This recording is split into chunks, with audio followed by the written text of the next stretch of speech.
Good evening, guys, and welcome back to Bullhornbeach. Thanks for tuning in.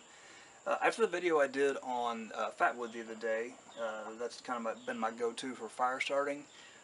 A couple of my friends had asked, said that they didn't have easy access to pine, so what else would I recommend? So tonight I'm going to go over this fire kit that I've got, show you what I've got in there, what I carry to the woods with me, and nothing special here.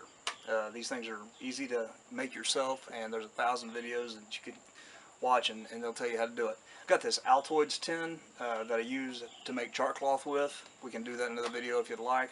Just let me know if you want to do it. But in here, if I'm just going out for a quick overnighter, I take a lighter with me. I've got a mini bic in there. I've got this SE Rowan high carbon steel piece that throws a spark off a piece of flint. It also doubles with the bow drill down your spindle with it real good. It does get hot though, so I usually wrap a bandana around it when I'm using it. Got some char cloth that I keep in this little plastic bag, and a piece of jute twine. This stuff burns real good, especially if you soak it in a little wax or something. It'll burn real well. I've got this striker in here. I don't recommend these. I mean, they work. I'd rather you just use a knife. It works so much better than these little strikers do on a ferro rod, but they do work. So that's in the small kit that I take out if I'm just going out overnight or something like that. Okay, in this kit, this is a bigger one if I need to refill my Altoids tin, or if I'm going to be out for a few days. I take this with me. You don't got to spend a lot of money on these things. The side of this bag says Radio Shack. Okay, it's just something I had laying around the house here, about the size that I wanted, so I just picked it up and started throwing items in it for a fire kit. And so it doesn't cost a lot. You don't have to spend a lot of money on something like that. The tab on the zipper on this had broken off, and so I just found a key ring and run it through the zipper itself, so I've got something to hold on to when it zips. Okay, inside here, the big ferro rod. You saw this on the video when we were doing the fat wood out in the woods the other day. That stays in there. I've got, this is a piece of flint. It says English flint stone for flint and steel fire making. This was a gift, actually. That's what that looks like. Just a nice piece of flint, throws good sparks. Put a piece of char cloth on top of here, hit it with the high carbon steel, and it'll get a good spark going. A little bit of extra char cloth. I've got that wrapped up inside a piece of paper. Char cloth is very brittle, and so I put it inside this paper to help keep it in the condition that it's in when it comes out of the container.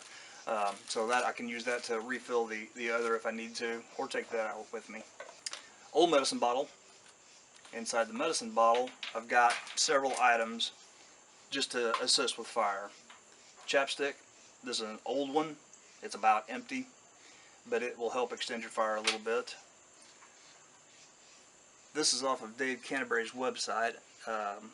Surefire, I think it's called. I don't remember, but anyway, it's wax-covered cotton.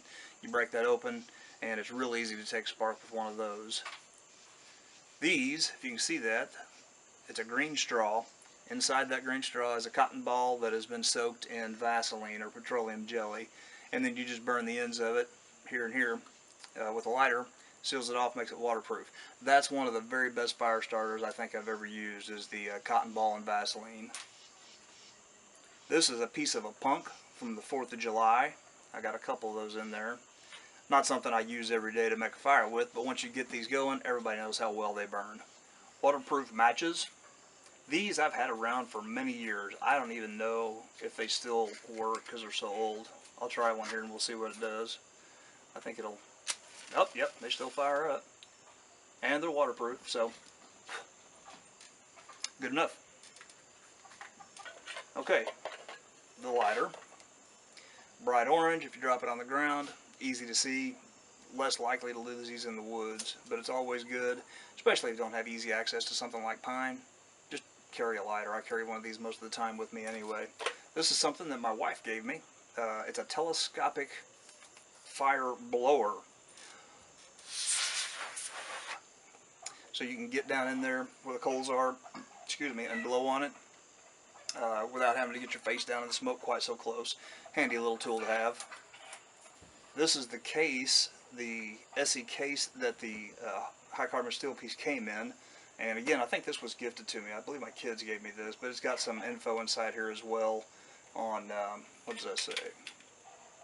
Short-term survival tips. Anyway, these are not a bad little purchase if you want one. This piece here is by far the most valuable thing that I've gotten out of it. It throws a spark real well. And so that's it. I've got one more Altoids tin in here. Oh, yeah, there's one more thing. A wick. This wick goes in a lamp, and of course those are made to burn. So that is just another option to have something else that will catch a spark real easily and give you some flame. So there you have it. That's what I carry in my 2 fire kits. The go-to is the fat wood that nature provides. Hit that with my ferro rod, and I'm usually good to go. So thanks guys for watching here at Bullhorn Beach. We'll see you on the next video.